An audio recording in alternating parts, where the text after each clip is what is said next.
This program is for discussion purpose only. Business Plus TV or any of our anchor does not bear any responsibility or liability towards the content.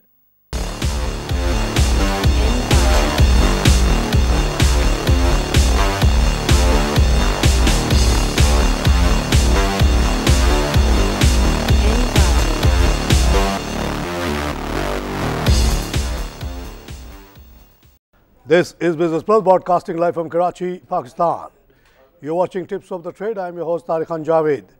नाज़रीन कल OPEC और non OPEC के members के दरमियान जो meeting हुई वो fail हो गई।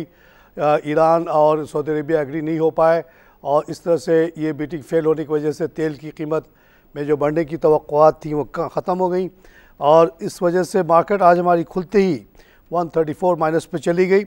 लेकिन अनएक्सपेक्टेड रिकवरी हुई है to the extent of 63 plus around 11 o'clock पे।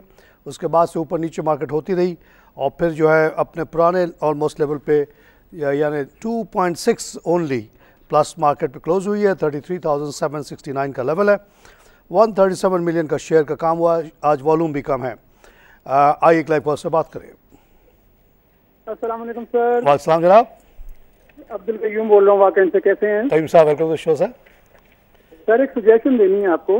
जी जी सर किसी प्रोग्राम में जो है जो ख्वाजा आसिफ साहब हैं या सागदार साहब हैं उनको अगर आप ऑनलाइन लें और पूछें कि जापान पावर और सेपकोल जो है इसका क्या करना है क्या नहीं करेंगे, क्यों नहीं चला रहे, जो चीज़ रेडी है उसको क्यों नहीं पाइपलाइन में लेके आ रहे। नहीं, आपका सजेशन बहुत अच्छा है लेकिन मेरे प्रोग्राम का ये फॉर्मेट नहीं है।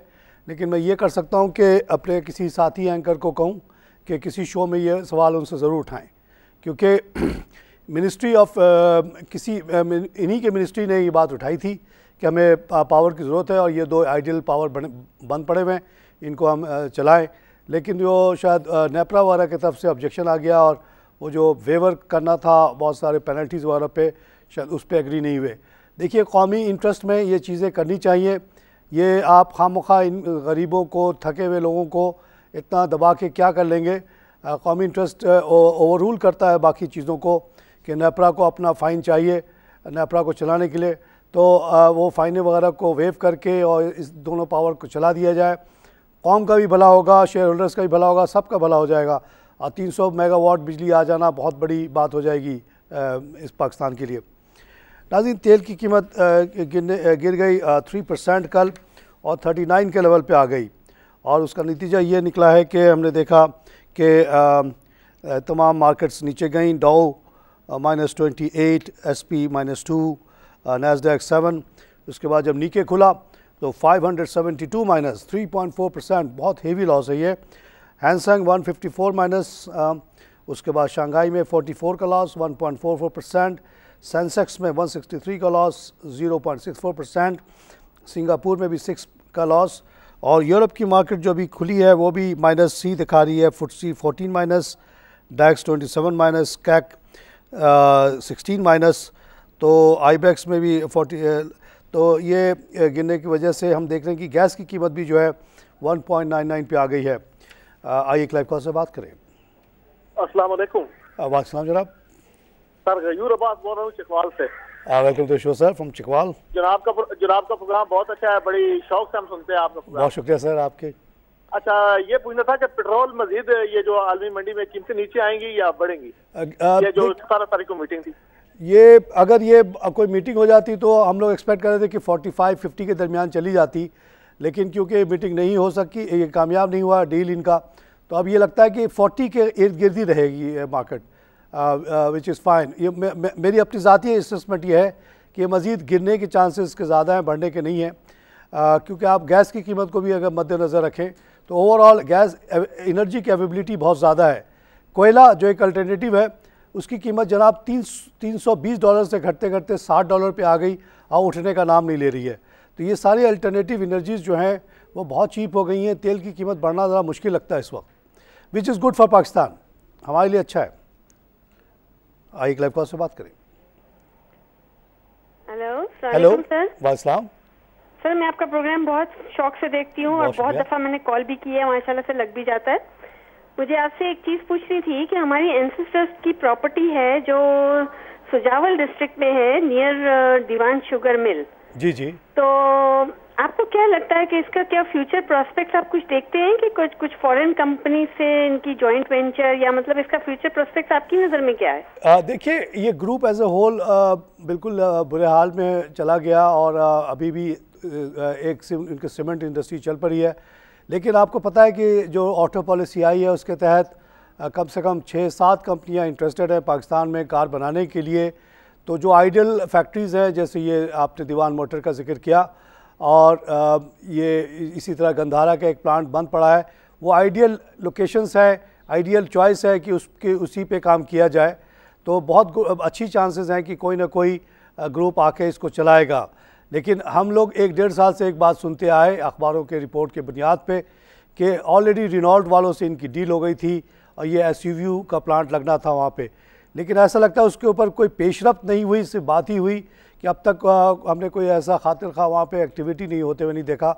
तो इन फ्यूचर अगर यहाँ पे कुछ ना कुछ हो सकता है, प्रोवाइडेड कि इनको उस तरह से विक्टिमाइजेशन ना की जाए जैसे पहले इनके दौर में लोग बताते हैं कि किया गया इनके साथ। तो अच्छा प्लांट है, सेंट्रो बनाता था, अब वहाँ पे कोई और चीज़ बन सकती है बड़ी आसानी से। तो उस लिहाज से उस जगह की वैल्यू है और आपकी ज़मीन की भी वैल्यू है। आइक लाइव कॉल से बात करें। अस्सलाम वालेकुम जी। वालेकुम सलाम। तारिक साहब, मैं लाहौर से आसिफ बोल रहा हूँ। लाहौर से आसिफ साहब, वेलकम साहब जी। ये कराची इलेक्ट्रिक के बारे में पूछना था कि ये सुना था कि इसके जो लाइन लॉसेस थे उसकी काफ़ी इन्होंने बेहतरी आ गई है और इसमें को पोटेंशियल नज़र आ रहा है आपको? सर, प्रॉब्लम ये हो रहा है आसिफ साहब, आप सुनते होंगे कराची के हालात बहुत बेहतर हो गए, इंडीड हो गए, लेकिन अभी भी जो मसाफाती इलाके हैं वहाँ पे अभी भी हमारा पूरा कंट्रोल नहीं है, रेट नहीं है। वहाँ पे बहुत बड़े पैमाने पे अभी भी जो है चोरियाँ हो रही हैं और उसको हम कुछ कर नहीं पा रहे।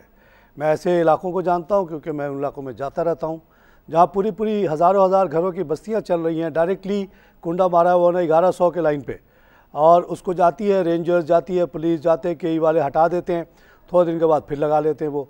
तो कब कहाँ तक हमारे बहुत थोड़ी सी पुलिस है कराची की, आपको पता ही होगा, और थोड़ी सी बेचारे रेंजर्स कहाँ देखें।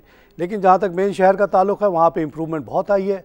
जिस इलाके में मैं रहता हूँ वहाँ अब no load shedding and quality of voltage is very good, और वो हर वक्त नए ट्रांसफार्मर वगैरह लगाते रहते हैं। जहाँ जहाँ इनका कंट्रोल है वहाँ तो कर रहे हैं, लेकिन फिर भी जो है जो मसाफाती इलाके के लॉसेज हैं वो इसको उठने नहीं दे रही है। हाइक लाइव कॉल से बात करें। बिस्मिल्लाहिर्रहमानिर्रहीम। अस्सलाम वालेकुम तारिक साहब। शाहिद साहब, वेलकम शो सर। मैं जनाब अली कहना चाहता हूँ कि गवर्नमेंट को थोड़ी बहुत तवज्जो देना चाहिए। ये भाई हालत ज़रा पंजाब के भी हालत कुछ ख़राब है, सिंध के भी, ये हर जगह रेंजर कर बातें करते हैं। ये पुलिस की किसके लिए रखी हुई है हम लोगों ने, पाकिस्तान गवर्नमेंट, पाकिस्तान अवाम ने किस तरह इनकी तनख्वाहें दे रहे हैं। एक सिपाही जो जिसकी तनख्वाह थी 7-8 हज़ार रुपये, उसकी तनख्वाह आजकल 35-40 हज़ार रुपये तनख्वाह है, मगर ये ड्यूटी करते नहीं है। ये ऑन द VIP सब ड्यूटी करते हैं। ये इस पर आप मीडिया कुछ भी नहीं बोलता। आप भी बस एक चैनल जो वाहिद बोलता था, बाकी सब खामोशी बैठे हुए हैं, उनको लिफाफे पहुंच जाते हैं। इनको बोलना चाहिए ना, ये पुलिस के इतने कहाँ भर्तियाँ करते, कहाँ पुलिस हुई हुई है। सारी को फौज ही करेगी तो फिर पुलिस को निकालो, फौज को भर्ती करो ना। फिर ये सिंध गवर्नमेंट घर जाके बैठ जाए तो फौजी हुकूमत चलाने दो, इनको रेंजर हुकूमत चलाए हर सूबे की। ये इसे जो जिसका काम है वो अपनी ड्यूटी में करे, अपनी पिच पे खेले, दूसरी पिच में मत खेले। खालिद साहब, बहुत शुक्रिया आपके कमेंट का। हम लोग लिफाफा नहीं लेते, ना किसी की मजाल है कि तारिक खान को कोई लिफाफा देगा उसी वक्त उसके मुंह पे थप्पड़ मार दूंगा मैं जो सच समझ में आता है बोलता हूँ, लोगों को अच्छा लगे बुरा लगे। सिंध के बारे में तो हम लोग ये मजाक करते रहते थे कि पॉलिटिकल भर्ती और ये वो, लेकिन अभी जो राजनपुर वगैरह में हुआ है उससे तो बिल्कुल साफ पता चला कि वहाँ भी वही हालात हैं, वही वडेरे वगैरह बड़े लोग हैं, उन्हीं के लोग आधे से ज़्यादा पुलिस में भर्ती हैं, वही गलत काम करवाते हैं लोगों से छोटा वर्ग की मदद से, और उनको जाहिर है कोई पकड़ता नहीं है। पॉलिटिकल इन्फ्लुएंस इतना है, लाहौर इतना दूर है कि उनको पता ही नहीं कि उस इलाके में हो क्या रहा है। उन्होंने कुछ बड़े सरदारों को वहाँ पे एक तरह से जागीरदार बना दिया है, उनके मदद से हुकूमत करते हैं, वो जो चाहे इस इलाके के लोगों पे जुल्म करते हैं। तो बहुत अफसोसनाक सिचुएशन है। आप देखिए, अब जब रेंजर वहाँ घुसेगी और आर्मी भी इन्वॉल्व हो गई है तो अब वहाँ के सारी बातें निकल के आएंगी। अल्लाह करे ये छोटा पकड़ा जाए और सब अंदर की बातें बता दे। पुलिस की कोशिश होगी कि उसको जल्द से जल्द मार के ख़त्म कर दिया जाए, उसको फ़ौरन कस्टडी में ले लेना चाहिए रेंजर और फ़ौज को।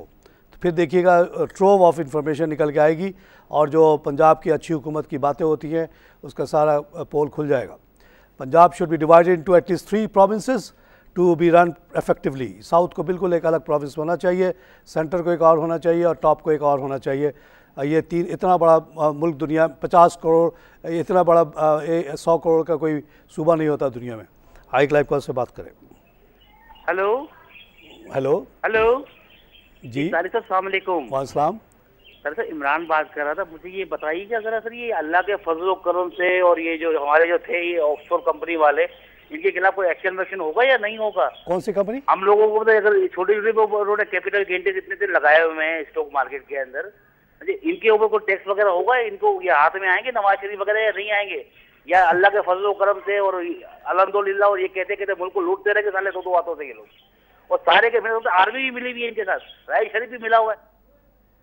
सर राहिल शरीफ साहब के खिलाफ बिल्कुल ना करें। वो एक नहायत ही अल्लाह वाला इंसान है जिसको सिर्फ मेरे ख्याल में शहादत का शौक़ है और कुछ नहीं चाहिए उसको।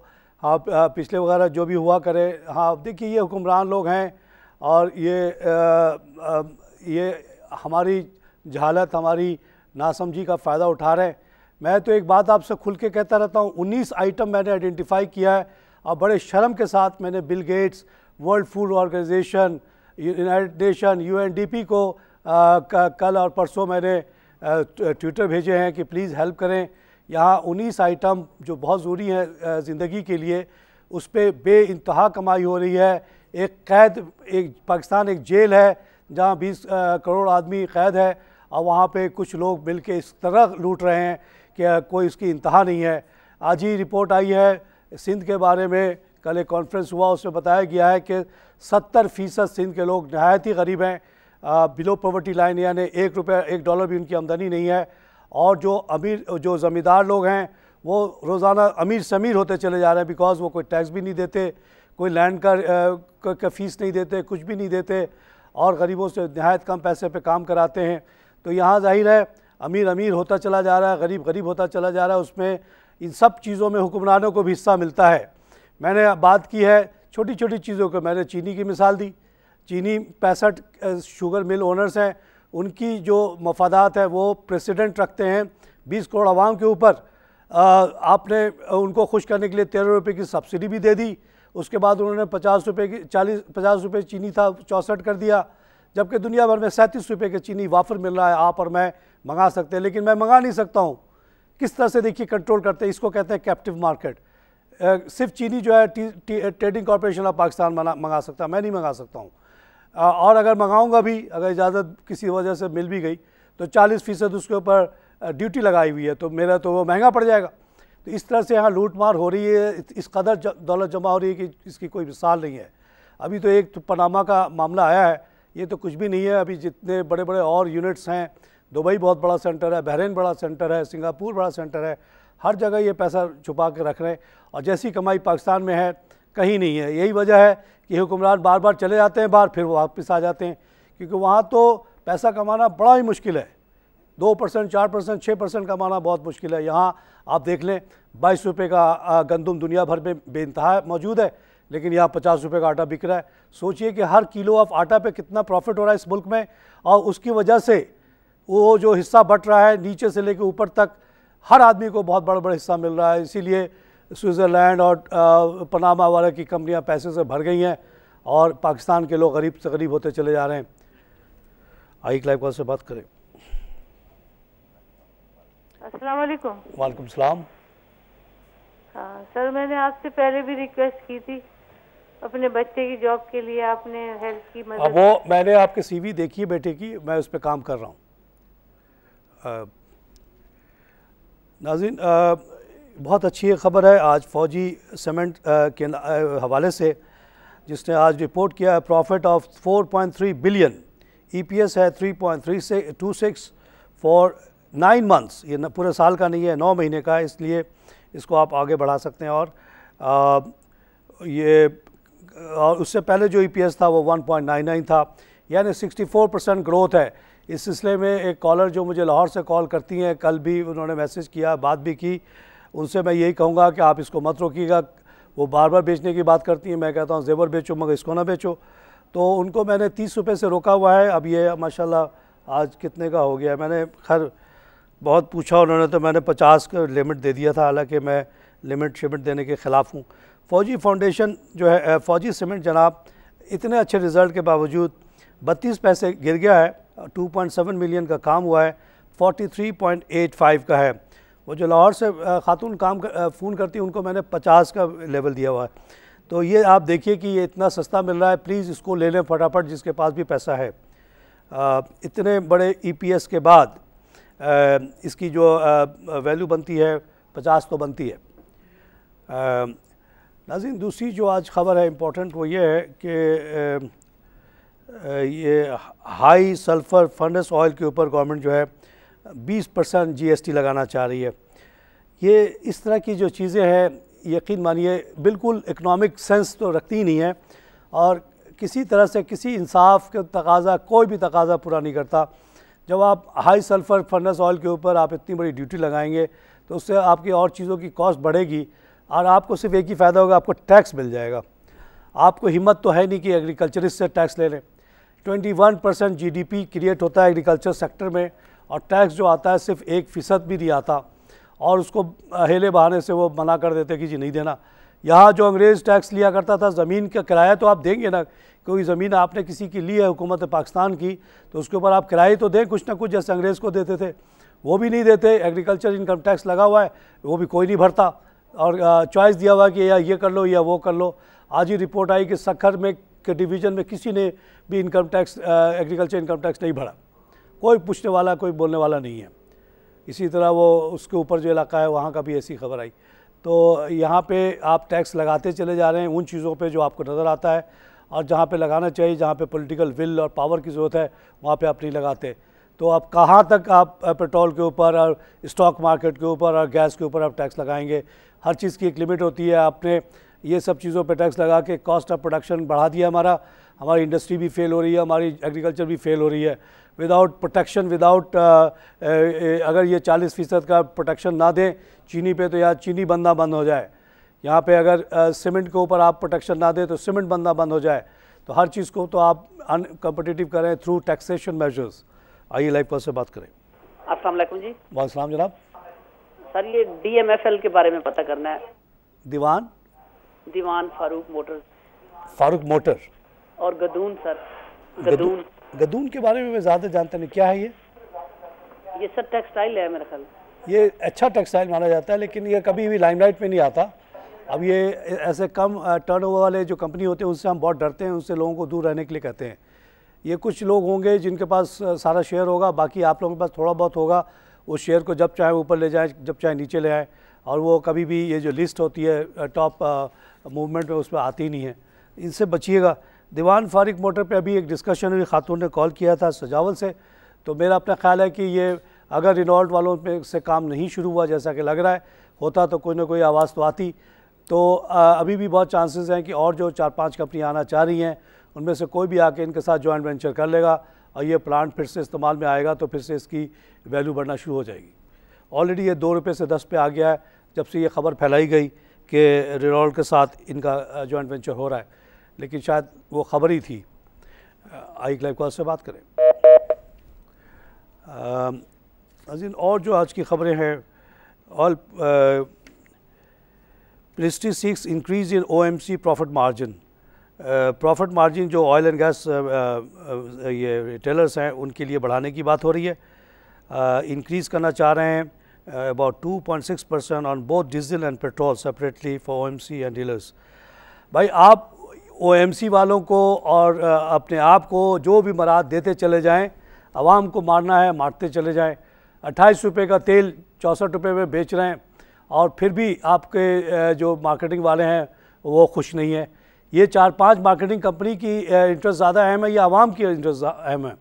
मैं तो शुरू से जो 2009 से आया हूँ मैं कहता रहा हूँ कि बलूचिस्तान जो 43% ऑफ पॉपुलेशन पाकिस्तान है साइज़ वाइज, वहाँ हमेशा से ईरानी तेल बिकता रहा है और ईरानी तेल इराक भी जाता रहा है। तो आप क्यों नहीं आने देते ईरानी तेल को जो फ्री ऑफ फॉरेन एक्सचेंज आ रहा है, and let it be sold all over Pakistan and let this OMC go bust. I don't care about Shell, I don't care about Caltex, I don't care about PSO, let these companies go bust.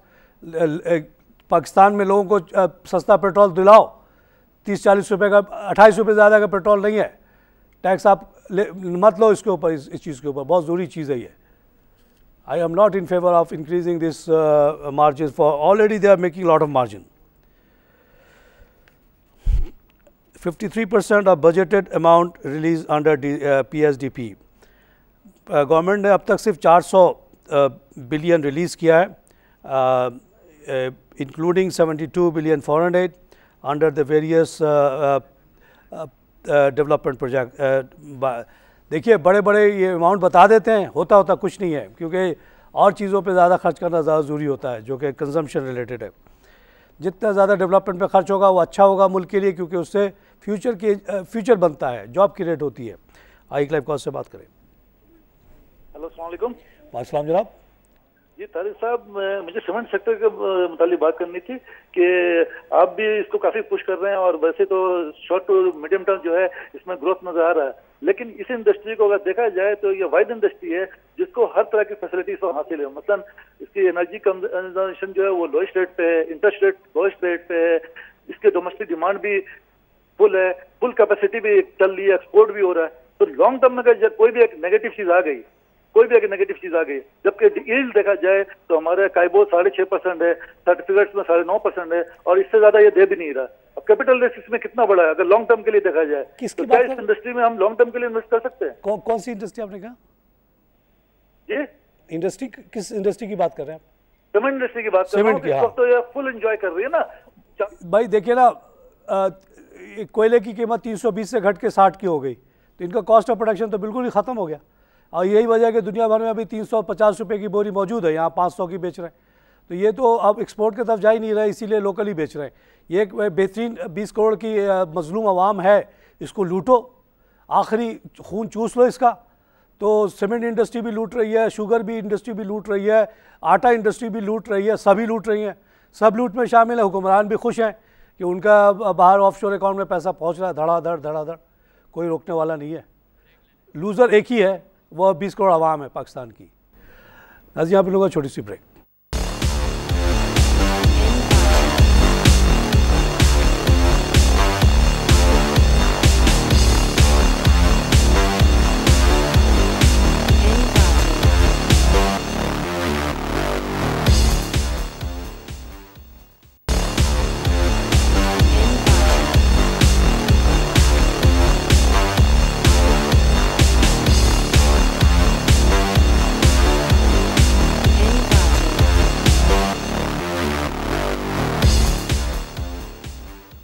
नाज़रीन welcome back to tips of the trade. नाज़रीन, कल का दिन जो गुजर गया, Sunday को 17 तारीख को पीजेंट डे, किसानों का दिन था, और उकारा के कुछ में एक गेट टुगेदर करने की कोशिश की गई अंजुमन मज़ारान पंजाब की तरफ से, लेकिन उसको बुरी तरह से रोक दिया गया 144 लगा के, और उनके लीडर्स वगैरह को पकड़ लिया गया. वो डिमांड करते हैं कि हमें थोड़ी थोड़ी ज़मीन दो, और लैंड रिफॉर्म जो रुका हुआ है भुट्टो का 1977 का, उस पर इम्प्लीमेंटेशन होनी चाहिए. लेकिन कोई भी लीडर बात नहीं करता, कोई एंकर बात नहीं करता. इतने बड़े बड़े सर वाले लीडर्स एंकर्स आते हैं, रोज़ाना शाम को बकराती झाड़ते हैं, लेकिन जो एक नहायत ही अहम मसला है पाकिस्तान का, उसके ऊपर किसी को बोलने की हिम्मत नहीं होती. या तो वो डरते हैं या पैसा मिलता है इसलिए नहीं बोलते. ज़मींदारों का इतना ज़्यादा होल्ड है कि जैसे कि कल की कॉन्फ्रेंस में पता चला कि थोड़े से लोग हैं जो ज़मीनों को सारा कब्ज़ा किया हुआ है, और उनकी ताकत इतनी ज़्यादा है, पूरे पॉलिटिक्स पे वो छाए हुए हैं, मीडिया पे उनका कंट्रोल है कि कोई उनके ख़िलाफ़ बात ही नहीं कर सकता. तो इसको तोड़ना है. अगर आप वाकई दानिश्वर हो, वाकई ईमानदार मुसलमान हो, आवाम के लिए तो आपको बोलना पड़ेगा, क्योंकि जब तक ये जो अंग्रेज़ों का बिछाया हुआ सिस्टम था, जो था ही नाइंसाफ़ी के बुनियाद पे. अंग्रेज़ की किताब मैं आपको यहाँ पर ला के दिखा सकता हूँ, उसमें लिखा हुआ है कि अंग्रेज़ ने लिखा जब वो ज़मीनें बांट रहा था सिंध और पंजाब में, कि गरीब को गरीब रहने दो, अमीर न बनने दो. जो ऑलरेडी अमीर है उसी को दो ज़मीन मज़ीद, ताकि वो ख़ानदानी वो बने, वो हमारे लिए ज़्यादा अच्छा है. हर छोटे मोटे आदमी को ज़मीन देने की ज़रूरत नहीं. नतीजा ये है कि 50% जो लोग गांव में रहते हैं उनके पास अपना ज़ाती कोई ज़मीन नहीं होता. वो बिल्कुल स्लेवरी के बिल्कुल वो वहाँ पे ग़ुलामों की तरह काम करते हैं, और उनके पनपने का कोई चांस नहीं है। 70% सिंध के अवाम जो है इसी वजह से गरीब हैं। ये गुर्बत से निकल ही नहीं सकते जब तक उनको ज़मीन नहीं दी जाए। 1977 से एक्ट बना हुआ है, उस पर अमल दरामद ना करना एक बहुत बड़ा जुर्म है। इस पर कोई कोर्ट वोट कोई भी नहीं बात करता। हाई क्लाइव कॉल से बात करें। अस्सलाम वालेकुम डॉक्टर साहब। वालेकुम जनाब। जी मैं नहीं बोल रहा हूँ, इस्लामाबाद से। इस्लामाबाद से रहीम साहब, वेलकम टू शो साहब। आप कैसे हैं जी? मैं ठीक हूँ साहब। अच्छा, आपने पिछले हफ्ते कहा था मैं PIBT का विजिट करूंगा, तो उसके बारे में नहीं कर पाया साहब, तबीयत वो नासाज रही और बच्चों की और चीज़ें प्रायोरिटी ज़्यादा थी, बीच बीच पे चले गए। अच्छा। तो इंशाल्लाह अगले हफ्ते कोशिश करूँगा। बात की है मैंने वहाँ पे अथॉरिटीज़ से कि वो, क्योंकि वहाँ पर वैसे तो आप जा नहीं सकते। लास्ट टाइम जो गया था मैंने PIBTL को तो बाहर से देखा था और वो उसको भी देखा था LNG, और बड़ी खुशी हुई थी देख के कि वो जो LNG का प्लांट है वो वहाँ पे मुस्तकिल बैठ गया है और छोटी छोटी कश्तियाँ आके उसमें LNG डालती रहती हैं जिसको वो कन्वर्ट करते हैं। मेरे सामने एक डॉकिंग हुआ तो बड़ी खुशी हुई मुझे देख के। वहाँ पे 2 और LNG प्लांट लग रहे हैं और PIBTL जो मेरी इत्तला है वो भी बड़ी तेज़ी से तकमील के मराहल हल कर रही है। आइए लाइव कॉल से बात करें। हेलो, अस्सलाम वालेकुम खान साहब। वालेकुम सलाम। सर अभी आपने किसी कंपनी का बताया था कि किसी के पास अगर पैसे हैं तो वो शेयर ले लें। जी जी, सॉरी मैं नाम भूल गया हूँ। FFCL जी, FFCL फौजी सीमेंट कंपनी लिमिटेड। आज देख लीजिए सर, उसका रिज़ल्ट मेरे सामने मौजूद है, आप खुद जजमेंट करें। मैं क्या बोलूँ कि उसका जो उसकी अर्निंग आई है 4.3 बिलियन कंपेयर टू 2.6 बिलियन 9 महीने में, तो इस तरह से 64% ग्रोथ है। तो इस कंपनी को बढ़ना चाहिए, घटना चाहिए। ये 44 वाला का ऑलरेडी था और आज जो है 32 पैसे गिर के ये 43.85 का है। आप सब मेरे तरफ से बिल्कुल इसको ले लें। और वो जो खातून लाहौर से फ़ोन करती हैं उनको फिर कहूँगा कि आप रिज़ल्ट को देखें, इस रेट को ना देखें, अपना जजमेंट लगाएं। ये कंपनी आपकी है और ये इतना अच्छा रिज़ल्ट कर रही है। अव्वल तो मेरी तजवीज़ उन खातून को भी है और आप जो साहब कॉल कर रहे हैं, सर इसको लेके बेचिएगा मत, इससे डिविडेंड कमाने का आप सोचें, आपको बहुत अच्छा डिविडेंड देगा। ये आप 43 रुपीज़ लगा रहे हैं और ये आपको तकरीबन 4 रुपये पौने 5 रुपये सालाना आमदनी देगा, तो क्या बुरा है, जायज़ आमदनी है। 5 रुपये की आपकी पेंशन लग गई। आप इसको नंबर्स को बढ़ा दें, 1 लाख ले लें इसको आस्ते आस्ते करते करते। अभी ना लीजिएगा, अभी थोड़ा सा ले और फैला के ले। इसी तरह और भी सीमेंट कंपनीज अच्छा कर रही हैं। दीवान सीमेंट देख लीजिए, आज 1540 का हो गया, तो थोड़ा सा दीवान ले लें, 1000 दीवान ले लें। सीमेंट फौजी 2-3 हज़ार ले लें और बाकी दूसरे तरफ भी लगाएं, ये एक ही जगह सब ना लगाएं पैसे। अभी एक साहब ने फ़ोन किया था कि जी सीमेंट तो वारे बने आ रहे हैं, बिल्कुल है। अब अगर इनके ऊपर क्या सबसे बड़ा रिस्क है आप बताइए। मैं बताता हूँ रिस्क क्या है। अगर यहाँ पे कोई ईमानदार हुकूमत आ गई किसी वजह से, कैसे भी होता है दुनिया में, होता रहा है कि ऐसा लगता है कि कोई उम्मीद नहीं है, लेकिन एकदम से कोई ऐसा लीडर पैदा हो जाता है जो फिर हिला देता है सबको। तो वो ये कहेगा सीमेंट वालों को कि जी ये इसकी रेट 350 करो, नहीं तो मैं इंपोर्ट अलाउ करता हूँ। इसी तरह चीनी वालों को मार देगा इंपोर्ट अलाउ करके, इसी तरह स्टील वालों को मार देगा इंपोर्ट अलाउ करके, सारे जो रेगुलेटरी ड्यूटी हटा देगा। कॉटन प्रोड्यूसर्स ये मिलर्स, स्पिनिंग मिल को मार देगा ड्यूटी, रेगुलेटरी ड्यूटी ख़त्म करके। तबाह हो जाएंगे ये लोग, लेकिन मुल्क के लिए बहुत अच्छा हो जाएगा। आइए क्लाइव कॉल से बात करें। Thank you. इनको ठीक करना बहुत आसान है, जस्ट आप रिमूव कर दें इंपोर्ट रिस्ट्रिक्शन, ये अपने लाइन पे आ जाएंगे, 350 पे बेच के बहुत खुश होंगे फिर। आइए क्लाइव कॉल से बात करें। Thank you. हेलो, जिन इकोनॉमिक पॉलिसी के ज़रिए से इनको सपोर्ट दिया गया है वो पॉलिसी जैसी हट जाएगी, ये इनका सपोर्ट ख़त्म और ये ज़मीनों पे आ जाएंगे, वापस आ जाएंगे, अपने औकात पे आ जाएंगे। क्यों आप 40% का ड्यूटी लगाया हुआ है चीनी के ऊपर, क्यों नहीं अलाउ कर रहे हैं इंपोर्ट, क्यों ट्रेडिंग कॉर्पोरेशन इंपोर्ट करेगा, क्यों 64 रुपये में इस गरीब मुल्क में गरीबों को चीनी बेचोगे जबकि 37-40 रुपये का बहुत आसानी से बिक सकता है। आटा क्यों बेचोगे 50 रुपये का जबकि 25 का बिक सकता है बड़ी आसानी से इंपोर्ट करके। मैंने तो भीख मांग लिया है बिल गेट्स वगैरह से कि आओ मुझे हेल्प करो, मैं गरीबों को 25 रुपये का आटा दिलाऊँ, आप लोग पास बड़ा पैसा है, इंपोर्ट करके ला के हमें पोर्ट पे दे दो 22 रुपये का, उसका इंपोर्ट बिल आप दे दो, हमारे पास तो पैसा है नहीं, गरीब लोग हैं।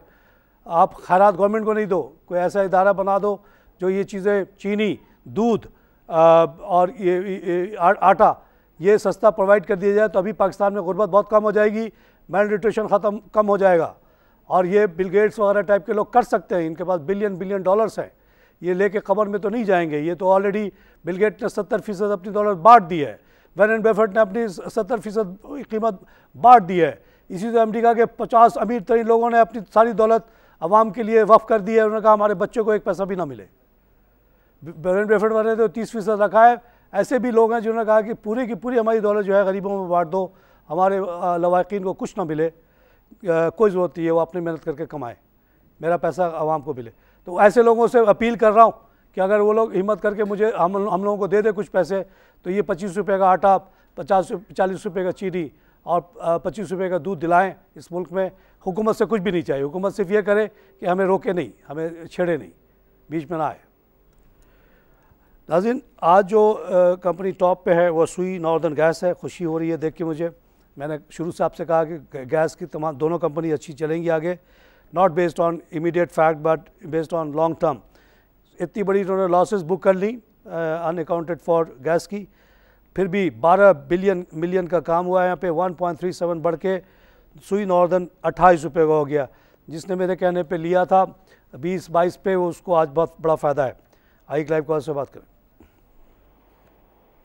हेलो अस्सलाम वालेकुम। वालेकुम जनाब। जैसे मैं ना इकबाल है, मैं फर्स्ट टाइम आपसे मुखातिब हो रहा हूँ। जी सर। मैं आपका प्रोग्राम देखता हूँ, इस हवाले से मैं सीडीसी के हवाले से मैं बात करना चाह रहा था। सीडीटी सर, हम सीडीसी में शेयर रखते हैं, वो लोग भी चार्जेस लेते हैं, प्लस ब्रोकर के थ्रू हम कोई ट्रांजेक्शन करते हैं, ब्रोकर भी चार्जेस लेते हैं। तो ये दोनों डिफरेंट चीज़ें क्यों हैं? क्यों एक जगह पे सारा नहीं ले जाते या सीडीसी में दे दें? देखिए, दोनों का अपना अपना कारोबार है, दोनों को पैसे कमाने हैं, दोनों के खर्च अखराजात होते हैं। सीडीसी एक कंपनी है, सेंट्रल डिपॉजिटरी कंपनी, उसमें आप ऑप्शन है कि आप डायरेक्ट अकाउंट खोल लें, उसकी एक फ़ीस है, ज़ाहिर है वो फ़ीस तो लेंगे आपसे। वो आप जब सीडीसी में अकाउंट खोलते हैं वो ज़्यादातर 90% 100% लोग वो होते हैं जो अपनी एक पोर्टफोलियो बना के सीडीसी में हमेशा के लिए जमा कर देते हैं। जैसे आपके पास जब कैश होता है ज़्यादा तो आप जाके लॉकर में रख देते हैं, थोड़ा सा पैसा घर पे रखते हैं। तो वो घर पे जो पैसा जिस तरह से रखते हैं वैसे ही पैसा, थोड़ा सा पैसा आप ब्रोकर के पास रखते हैं जिससे ख़रीद फ़रोख्त करते हैं आप, कि ये ख़रीदा वो बेच लिया, ये कर लिया। तो आपको सब अकाउंट खुल जाता है सीडीसी का ऑटोमेटिकली जब आप ब्रोकर का अकाउंट खोलते हैं। सीडीसी का अकाउंट खोलना ज़रूरी नहीं है, सिर्फ जिनकी होल्डिंग बड़ी है और जिनको सेफ्टी का अपना ख्याल है वो सीडीसी में अकाउंट खोलते हैं, वहाँ जाके वो बिल्कुल सेफ़ हो जाते हैं। वहाँ पे ब्रोकर का कोई सिलसिला नहीं होता, आपके आईडी कार्ड से लिंक होता है आपका अकाउंट और कोई इसको टच नहीं कर सकता, किसी को मालूमात भी नहीं पता चलती कि आपके पास क्या है या नहीं है। तो अब दोनों के खर्चे हैं, दोनों कॉस्ट तो आएगा जनाब। आइए एक लाइव कॉल से बात करें। हेलो अस्सलाम वालेकुम। वालेकुम जनाब। साहब, आप कुछ दिन पहले कह रहे थे कि ये शेयर्स में लॉस नहीं होता। अच्छा जी। ये तो बात आपने कहा था, लॉस नहीं होता या नुकसान नहीं होता। नुकसान होते हैं। आप देख लें कि बाइक को किसी जमाने में किसी और नाम से था, उस वक्त हमने लिया था 30-32 के करीब, अब 9 तक हो गया था, अब तो फिर 20 तक आ गया है। बासी जरूर काटन है, सुनिए, बिल्कुल ही बंद हो गया। वो बिल्कुल ही बंद हो गया। कौन सा बंद हो गया? खुर्शीद स्पिनिंग है वो बिल्कुल बंद हो गया। जोर काटन है बिल्कुल बंद हो गया।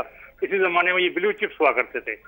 तो ये कि मैं ये कह रहा था कि ये नहीं है, वो है नसीब की बात है, जो है शेयर में भी लॉस होता है। ये अच्छा, जहूर कॉटन मुझे दे दें, मैं आपको अच्छी कीमत में ले लेता हूँ। पूरा जहूर कॉटन दे दें मुझे, क्योंकि उसके बाद बहुत बड़ी ज़मीन होगी, कुछ लोहा लक्कड़ होगा, और जो भी रेट अभी इसका है उससे मैं डबल देने के लिए तैयार हूँ। जो कंपनियां बंद हो गई हैं वो मुझे दे दें। मुझे से मुराद है हमारा एक ग्रुप है इन्वेस्टर्स का, उनको दे दें, या मैं ग्रुप क्रिएट करके ख़रीद लूँगा। कोई कंपनी उस लिहाज से अंदर नहीं जाती। जहाँ तक बोसीकार और बाइकों का सवाल है, ये मेरी कमेंट्री आज से नहीं 4-5 साल 6 साल पुरानी जाके आप देख लें शो में, मैं हमेशा कहता रहा ये अनवायबल यूनिट है। इसलिए अनवायबल है कि बहुत ही छोटा सा प्लांट है, 67,000 बैरल प्रोडक्शन का, और ये इसकी लोकेशन केमारी से बहुत दूर है, कोई पाइपलाइन वहाँ नहीं जा रहा, इसलिए वायबल नहीं हो सकता। तो इस वजह से ये अनवायबल यूनिट, फिर उन्होंने मार्केटिंग करने की कोशिश की, वहाँ भी नाकामयाब हो गए। भाई आपको एक ही काम करना है, रिफाइनरी है तो रिफाइनरी है, आप समझते हैं कि आप मार्केटिंग करके आप कामयाब हो जाएंगे, नहीं, वहाँ भी नाकामयाब रहे। इस लिहाज से ये 32 रुपये का शेयर कभी था ही नहीं, और ये जो इस रेट पे आ गया यही इसका रेट है। और बीच में इनके सिस्टर कंसर्न ने बहुत बड़ा प्लांट लगाया, उसके बुनियाद पे इन्होंने शोर मचा दिया कि बिगेस्ट रिफाइनरी बन गए स्मॉलेस्ट से, which was a wrong presentation in every expect.